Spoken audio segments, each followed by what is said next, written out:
Hello friends, അസ്സലാമു അലൈക്കും. അപ്പോൾ ഇന്ന് നമ്മൾ വന്നിട്ടുള്ള ഒരു മസാല ദോശൻ്റെ റെസിപ്പിയുമായിട്ടാണ്. അപ്പോൾ നല്ല ക്രിസ്പി, നല്ല മുരിഞ്ഞ ദോശ, നല്ല ടേസ്റ്റുള്ള മസാല ദോശയാണ് നമ്മൾ ഉണ്ടാക്കാൻ പോകുന്നത്. ഞങ്ങളെ ദുവാസ് കിച്ചൻ ചാനൽ ആദ്യമായിട്ട് ആരും കാണുന്നുണ്ടെങ്കിൽ ലൈക്ക് ചെയ്യുക, ഷെയർ ചെയ്യുക, സബ്സ്ക്രൈബ് ചെയ്യുക. അപ്പോൾ നമുക്ക് ഈ മസാല ദോശൻ്റെ റെസിപ്പിയൊക്കെ കാണണ്ടേ. അപ്പോൾ നമുക്ക് നേരെ വീഡിയോയിലോട്ട് പോകാം. ആദ്യം നമ്മൾ ഉണ്ടാക്കാൻ പോകുന്നത് മസാലക്കുള്ള കിഴങ്ങ് വേവിച്ചാണ്. അപ്പം നമ്മളിത് കുക്കർക്ക് ഇട്ടിട്ട് അടച്ച് വെച്ച് നമുക്ക് വേവിച്ചെടുക്കാം. അപ്പോൾ ദോശക്കുള്ള മാവ് ഇന്നലെ രാത്രി ഞങ്ങൾ അരച്ച് വെച്ചിരുന്നു കേട്ടോ.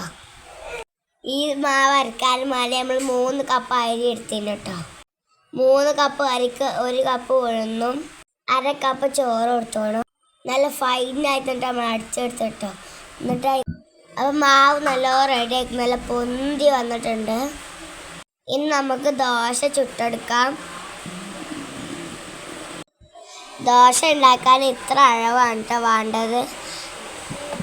അപ്പോൾ ആ പാത്രത്തിൽ നിന്ന് എടുക്കാൻ കഴിയാതുകൊണ്ട് നമ്മൾ വേറെ പാത്രത്തേക്ക് മാറ്റി നമുക്ക് അതിൽ കുറച്ച് ഉപ്പിട്ടെടുക്കാം. അതുകൊണ്ട് നമുക്ക് നല്ലോണം ഇളക്കി കൊടുക്കാം. അപ്പോൾ അത് നല്ലോണം ഇളക്കി കൊടുത്തിങ്ങനെ നമുക്ക് അത് ചുട്ടെടുക്കാനായിട്ട് നമ്മളൊരു പാൻ അടുപ്പത്ത് വെച്ചിങ്ങനെ നയിക്ക് നമുക്ക് ആ മാവ് കുറച്ച് പാർന്നെടുത്തിട്ട് നല്ല വട്ടത്തിലുള്ളതാക്കാം. നമ്മളിതാ ഒന്നാക്കിയിട്ടുണ്ട്. നല്ല ഗോൾഡൻ കളറാകുന്നത് വരെ ഇതിൽ കിടക്കട്ടെ. ഇനി അപ്പോൾ ഗോൾഡൻ കളറായാലും നമുക്ക് എടുക്കാൻ പറ്റുള്ളൂ. അപ്പോൾ ഗോൾഡൻ കളറായിട്ടുണ്ട്. ഇനി നമുക്കത് എടുക്കാം. അപ്പോൾ ഇതാ ഒന്നിവിടെ റെഡി ആയിട്ടുണ്ട്.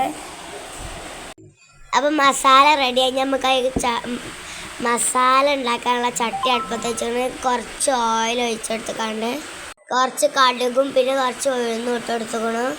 ഇനി കുറച്ച് കടലപ്പരിപ്പ് ഇട്ടു. അപ്പോൾ അത് റെഡിയായി കഴിയുമ്പോൾ നമുക്ക് കുറച്ച് വറ്റൽമുളക് 2 മുറിച്ചിട്ടെടുക്കാം. നമുക്ക് നല്ലോണം ഇളക്കി കൊടുക്കാം. അപ്പോൾ അതിവിടെ റെഡിയായി. അത് അടയ്ക്കാൻ നല്ലതായിട്ടുണ്ട്. നമുക്ക് അതിക്ക് വെളുത്തുള്ളി അരിഞ്ഞതിട്ടെടുക്കാം, ഇഞ്ചി ഇട്ടെടുക്കാം. എന്നിട്ട് നല്ലോണം നമുക്ക് ഇളക്കി കൊടുക്കാം. അതിൻ്റെ പച്ചമണം മാറുന്നത് വരെ ഇളക്കി കൊടുക്കണം. നമുക്ക് ആ പച്ചമണമൊക്കെ മാറിച്ച് കുറച്ച് കരിവേപ്പിൻ്റെ ഇട്ടെടുക്കാം.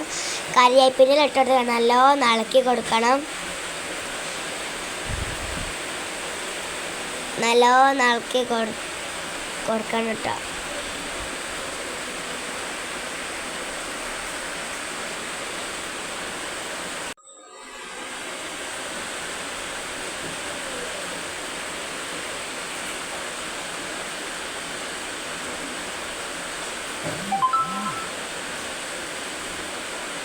അപ്പോൾ നല്ല കാപ്പി കളറായിക്കണം. നമുക്ക് അതിലേക്ക് കുറച്ച് വല്യുള്ളി അരിഞ്ഞിട്ടെടുക്കാം. അപ്പോൾ വല്യുള്ളി അരിഞ്ഞ് നമ്മൾ ഇട്ടെടുത്ത് നമുക്ക് അത് നല്ലോണം ഇളക്കി കൊടുക്കണം. വല്യുള്ളി നല്ലോണം വാടി വരുന്നത് വരെ നമ്മൾ നല്ല ഇളക്കി കൊടുക്കണം. അപ്പോൾ അതൊക്കെ ഇവിടെ അത് റെഡി ആവാനായിക്കണം. അതിവിടെ റെഡി ആയിട്ടുണ്ട് കേട്ടോ. നമുക്ക് അതിലേക്ക് കുറച്ച് മഞ്ഞൾപ്പൊടി ഇട്ടെടുക്കാം, കുറച്ച് കാശ്മീരി മുളക് പൊടി ഇട്ടെടുക്കാം, കുറച്ച് ഗരം മസാല ഇട്ടെടുക്കാം. ഇതിൻ്റെ പച്ചമണം മാറുന്നത് വരെ നമുക്ക് നല്ലോണം ഇളക്കി കൊടുക്കാം. അപ്പോൾ അതിൻ്റെ പച്ചമണമൊക്കെ മാറി നല്ല റെഡി ആയിട്ട് വന്നിട്ടുണ്ട് കേട്ടോ.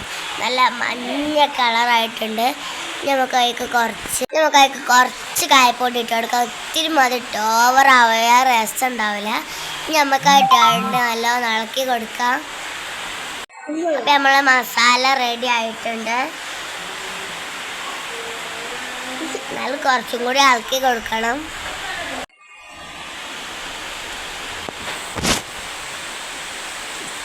നമുക്കതിലേക്ക് കുറച്ച് വെള്ളം പാർന്നെടുക്കാം. കുറച്ച് മതി കേട്ടോ. ഞാൻ വെള്ളം പാർന്ന് നമ്മൾ നല്ലോണം ഇളക്കി കൊടുക്കാം. നമുക്കത് തിളച്ച് വരുന്നത് വരെ നല്ല വെയിറ്റ് ചെയ്യാം. അപ്പോൾ അതിന് തിളക്കുന്നതിന് മുന്നേ നമ്മൾ കുറച്ച് ഉപ്പും പിന്നെ കിഴങ്ങ് നേരത്തെ പിഴിങ്ങിയ കിഴങ്ങ് ഇതാക്കി ഉടച്ചതൊക്കെ ഇട്ടെടുത്ത് കൊണ്ട് നല്ലോണം ഇളക്കി കൊടുക്കണം. മസാലേൻ്റെ അടുത്തൊക്കെ കിഴങ്ങ് എത്തുന്നത് വരെ നമ്മൾ നല്ലോണം ഇളക്കി കൊടുക്കണം. അപ്പോൾ നല്ലോണം ഇളക്കി കൊടുക്കാം. ആ വെള്ളം പോകുന്നത് വരെ നമ്മൾ ഇളക്കി കൊടുത്തിട്ടുണ്ട്. ഇനി അപ്പോൾ നമ്മുടെ മസാല ഇവിടെ റെഡി ആയി. നമുക്ക് ദോശ ചുട്ടെടുക്കാനുള്ള പാന് നേരത്തെ ഇതാക്കി പാന് വഴി എടുത്തിട്ട് നമുക്ക് അതിൽ കുറച്ച് മാവ് വെച്ചെടുക്കാം. നേരത്തെ ആക്കിയപ്പോൾ നല്ല റൗണ്ടിൽ ഇതാക്കി എടുക്കാം.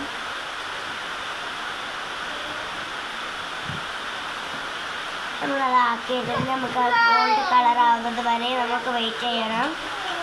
അപ്പോൾ നമ്മുടെ ഗോൾഡ് കളറായിട്ടുണ്ടെങ്കിൽ നമുക്കത് ചട്ടിയിട്ട് എടുക്കാം. നല്ല കറുമുറയൊക്കെ ഈ ദോശ. ഇനി നമുക്ക് മസാല ഈ ദോശയുടെ ഉള്ളിലേക്ക് നിറച്ചെടുക്കാം. നല്ല എല്ലായിടത്തും നല്ല തേച്ചെടുക്കണം. എന്നിട്ട് നമുക്ക് അത് മടക്കിയെടുക്കണം. നമുക്കത് മടക്കിയെടുക്കാം. അപ്പോൾ അതാ ഇവിടെ റെഡി ആയിട്ടുണ്ട്. അപ്പോൾ നമ്മളെ മസാല ദോശ ഇവിടെ റെഡി ആയിക്കണ്. നല്ല ടേസ്റ്റുള്ള മസാല ദോശ കിട്ടും. നല്ല കറുമു. എല്ലാവരും ഉണ്ടാക്കി വെക്കുന്നുണ്ട്, അഭിപ്രായം പറയണം. ഞങ്ങൾ ഇനി മറ്റു വീഡിയോയുമായി വരുന്നത് വരെ എല്ലാവർക്കും ബൈ ബൈ. See you.